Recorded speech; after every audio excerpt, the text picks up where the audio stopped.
Bien quoi la famille, c'est Lio et aujourd'hui on se retrouve dans une nouvelle vidéo. Alors le concept d'aujourd'hui, c'est que je vais vous raconter trois articles qui m'ont fait super rire, qui sont insolites, qui sont totalement fous. J'espère que ça va vous plaire. À la fin de la vidéo, n'hésitez pas à me dire vous, lequel vous avez préféré. C'est parti.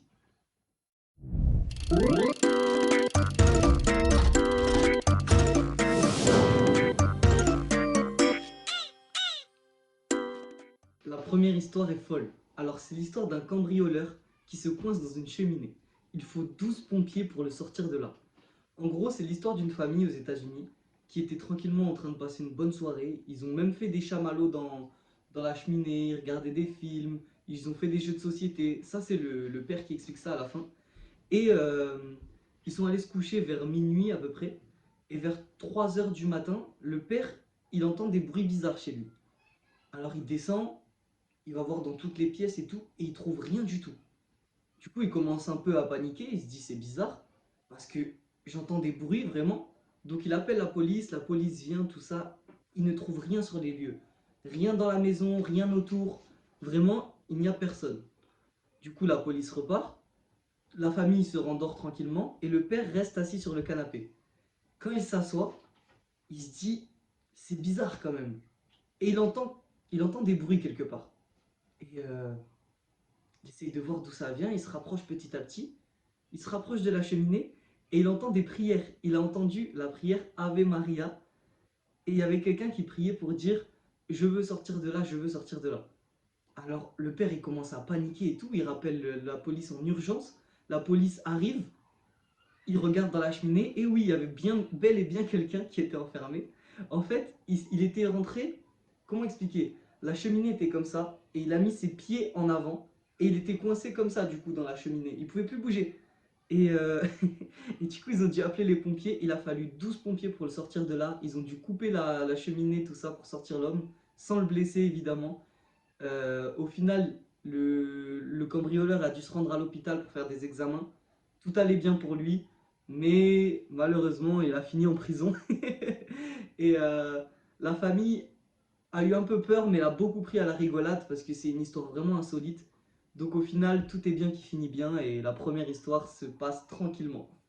Cette histoire-là, elle se passe en Catalogne, donc c'est en Espagne, c'est la région autour de Barcelone, et c'est dans un camp militaire. Ça veut dire qu'il y avait des militaires qui faisaient leur patrouille normalement dans le camp, et ils ont vu un objet au loin. Ils ont commencé à paniquer, donc ils se sont mis prêts à tirer, ils étaient en mode garde, ils se sont rapprochés doucement, et plus ils se rapprochaient de l'objet, plus ils voyaient qu'en fait c'était une poule.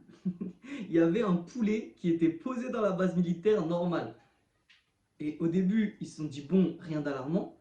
Et en se rapprochant de plus en plus, ils se sont rendus compte que ce poulet avait une caméra fixée sur lui, sur sa tête, et des détecteurs de mouvement. Donc là, je pense que vous comprenez, les militaires doivent se dire c'est des gens qui nous attaquent, qui essayent d'avoir des informations, etc. Ils ont commencé à paniquer, donc ils ont appelé des professionnels pour vérifier tout ça.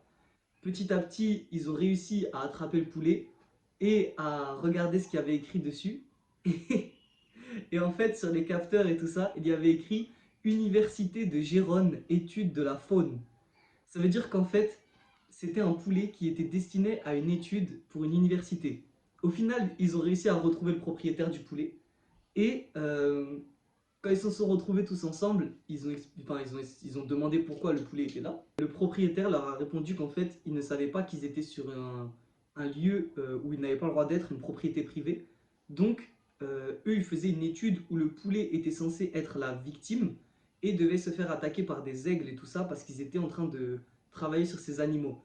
Au final, tout est bien qui finit bien. Le propriétaire a pu reprendre son poulet et a eu le droit de partir. Tandis que les militaires ont trouvé ça super drôle, mais ont eu un peu peur au début.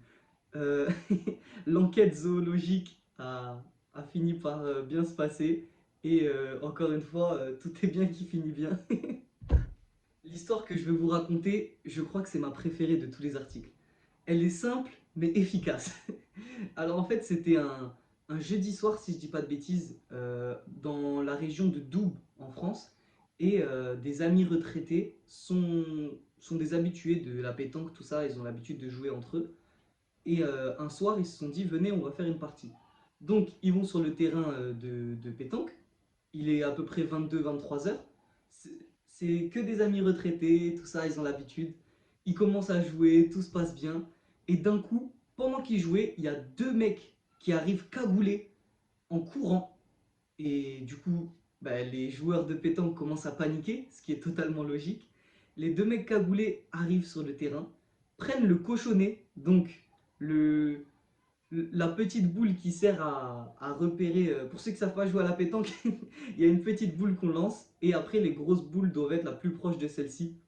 Et celui qui est la plus proche gagne, tout simplement. Et du coup, les deux personnes en cagoule commencent à voler le cochonnet et à repartir en courant.